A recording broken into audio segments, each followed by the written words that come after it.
Hello மக்களே, நம்ம தக்காளி சட்னி எப்படி பண்ணுறதுன்னு தான் பார்க்க போகிறோம்.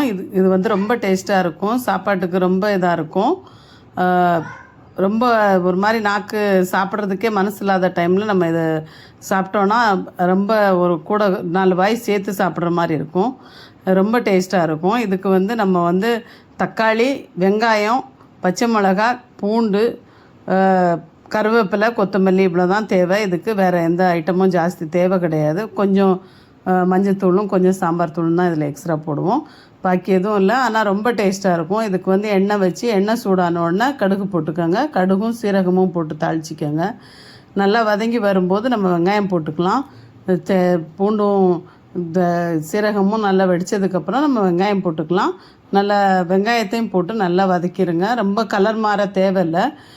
இதுக்கு சட்னி தானே, அதனால் கலர் மாற நாங்கள் சட்னின்னு சொல்லுவோம். இங்கே பாஜின்னு சொல்லுவாங்க. சில பேர் தக்காளி பஜ்ஜின்னு சொல்லுவாங்க.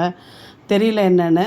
ஆனால் தக்காளி சட்னின்னு தான் நாங்கள் சொல்லுவோம். இதுக்கு வெங்காயம் போட்டு கொஞ்சம் இஞ்சி இருக்குது. இஞ்சியை கொஞ்சம் நீளமாக வெட்டி வச்சுருக்கேன். நீங்கள் சும்மா க்ரஷ் பண்ணி போட்டாலும் ஓகே. ரொம்ப கொஞ்சமாக தான் தேவை. கொஞ்சமாக இஞ்சி போட்டுக்கோங்க.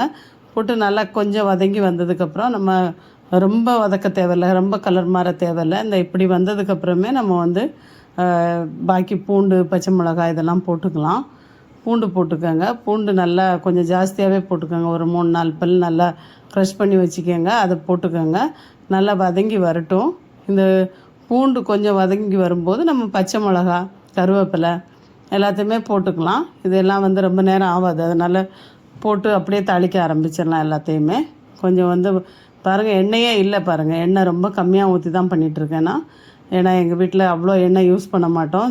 அதனால் கம்மியாகவே போடுறேன். நீங்கள் வேணும்னா எக்ஸ்ட்ரா போட்டுக்கலாம். உங்கள் வீட்டில் எப்படி சாப்பிட்றீங்களோ அப்படி பண்ணிக்கலாம். எண்ணெயே இருக்காது. அந்த அளவுக்கு தான் நம்ம சமைக்கிறது, ஜாஸ்தி போடுறதில்ல. அப்புறம் இதை நல்லா வதக்கிட்டு அதுக்கப்புறமா நம்ம இப்போ பாருங்கள் எல்லாம் போட்டாச்சு. பச்சை மிளகா போடுறேன் நான். பச்சை மிளகாவையும் போட்டுட்டு நல்லா வதக்கி விட்டுறலாம். பச்சை மிளகா ரொம்ப நேரம் வேக தேவையில்லை. சும்மா கிண்டி விட்டாலே போதும். அது 2 நிமிஷத்தில் வெந்துடும். அது வதங்கினதும் நம்ம தக்காளி போட்டுடலாம். தக்காளி எப்படின்னா கொஞ்சம் ஜாஸ்தி எடுத்துக்கோங்க. வெங்காயம் ஒரு 4 எடுக்கிறீங்கன்னா தக்காளி ஒரு 6-7 எடுத்துக்கோங்க. அது மாதிரி வெங்காயம் 2 எடுக்கிறீங்கன்னா 5-6 தக்காளி எடுத்துக்கோங்க. அதை நல்லா வெட்டி வச்சுக்கோங்க. பொடிசாக வெட்ட முடியல அப்படின்னா மிக்சியில் ஒரு ரஃப்பாக அடித்து எடுத்துக்கோங்க. ஒரு இதாக அடித்து அதை போட்டிங்கன்னா சீக்கிரம் சாஃப்ட் ஆகிடும். அதுக்கு தான் ரொம்ப நேரம் வேக வைக்க தேவையில்லை. நம்ம ஒரு 10 நிமிஷத்துலேயே இதை பண்ணி முடிச்சிருவோம். இந்த இப்போ தக்காளியை நான் மிக்சியில் தான் லைட்டாக அடித்து வச்சுருக்கேன். ரொம்ப நைஸாக அரைச்சிடக்கூடாது. அது அப்புறம் க்ரீம் மாதிரி ஆகிடும். நல்லா பொடிப்பொடியாக வெட்டின மாதிரி அதை ஒரு இது பண்ணி எடுத்துக்கணும். நல்லா கிண்டி விட்டுட்டு உப்பு தேவையான அளவு போட்டு மஞ்சத்தூள் கொஞ்சம் போட்டுக்கோங்க.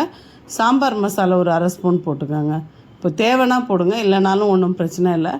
சாம்பார் தூள் ஒரு 1/2 ஸ்பூன் போட்டுட்டு மூடிட்டிங்கன்னா நல்ல இந்த இப்போ தண்ணி கொஞ்சம் நிற்கிது இல்லையா, அதெல்லாம் வற்றி நல்லா ட்ரை ஆகிறது வரைக்கும் நம்ம இதை வதக்கி விடணும்.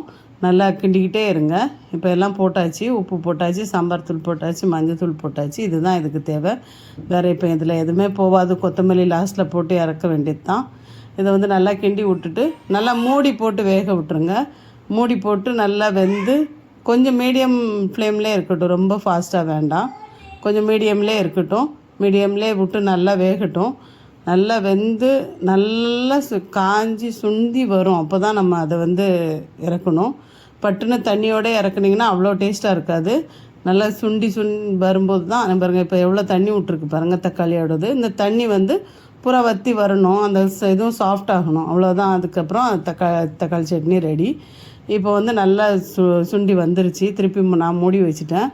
கொஞ்சம் நேரம் இன்னும் இருக்கட்டும். இன்னும் ஒரு 2 நிமிஷம் 3 நிமிஷத்துலேயே ஃபுல் ட்ரை ஆகிடும். ட்ரை ஆனதுக்கப்புறம் கொஞ்சம் நேரம் சிம்மில் வச்சுக்கோங்க. சிம்மில் வச்சு கொஞ்சம் நேரம் மூடி விட்ருங்க. இப்போ பாருங்கள் ஒரு தண்ணி கூட இல்லை, வெறும் சட்னி தான் இருக்குது. இந்த நேரத்தில் நம்ம நல்லா கிண்டி விட்டு நம்ம இதில் நல்லா கொத்தமல்லி போட்டு இறக்கணுன்னா சூப்பராக இருக்கும். இப்போ பாருங்கள் எவ்வளோ சாஃப்டாக ஆகிடுச்சு பாருங்கள். இந்த மாதிரி சாஃப்ட் ஆகணும். தக்காளி அப்படியே துண்டு துண்டாக கிடக்கக்கூடாது. அப்போ அது ஒரு வேறு மாதிரி டேஸ்ட்டாக இருக்கும். ஃபுல் சாஃப்ட் ஆகும்போது வேறு மாதிரி இருக்கும். இப்போ இதில் லைட்டாக உப்பு கம்மியாக இருந்துச்சு, அதனால் நான் லைட்டாக போட்டிருக்கேன். உப்பு உங்களுக்கு தேவையான அளவு பார்த்துட்டு போடுங்க. அதுக்கப்புறம் நம்ம வந்து கொத்தமல்லி தூவிடலாம். கொத்தமல்லி தூவி இறக்கிட்டிங்கன்னா சூப்பரான தக்காளி சட்னி ரெடி. நான் எந்த குழம்புமே சாப்பிட மூடு இல்லாதப்போ இதை செஞ்சீங்க, ரொம்ப நல்லாயிருக்கும். Thank you so much.